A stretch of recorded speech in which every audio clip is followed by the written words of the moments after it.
or had a vision or had a purpose. Now, the challenge in this situation is if you marry without finding purpose, and then you come into marriage and find purpose. All right. Once you find purpose in marriage, and it happens that your purposes don't align for you both, the woman's purpose is completely different from that of the man. Now, like we said, where there are two visions in science, scientific nomenclature, once we say something is two, we say die. So where there are two vision, there's division, and division is actually division, if you get the memo. Yeah, so where there are two vision, there is division. So you find yourself in conflict.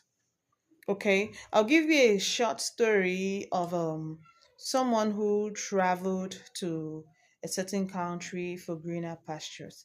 The conditions in that country are not very, very favorable comparatively to his home country. When he traveled with his wife, the plan was that they were going to stay in that country, make some money, and come back home to invest that money. Okay, now it happens that the man believes, and alongside the man realizes that he's called to be a missionary to that country.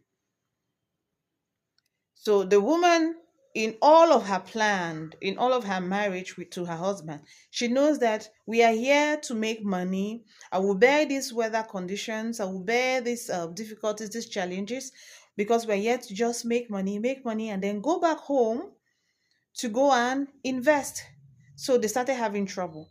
The man now says that he's supposed to remain in the country permanently as a missionary. That's what God is calling him to do. While the woman says, no, that is not what we planned. That is not what we said from the beginning of our marriage. You see where the challenge is.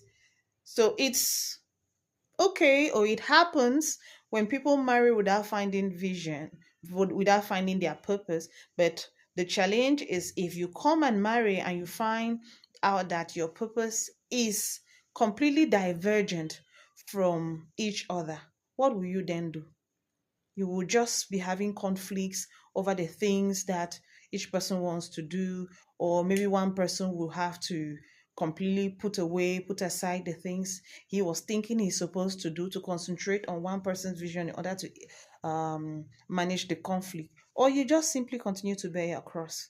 So it is a challenging situation to not find purpose before marriage, because you do not know what might happen in marriage.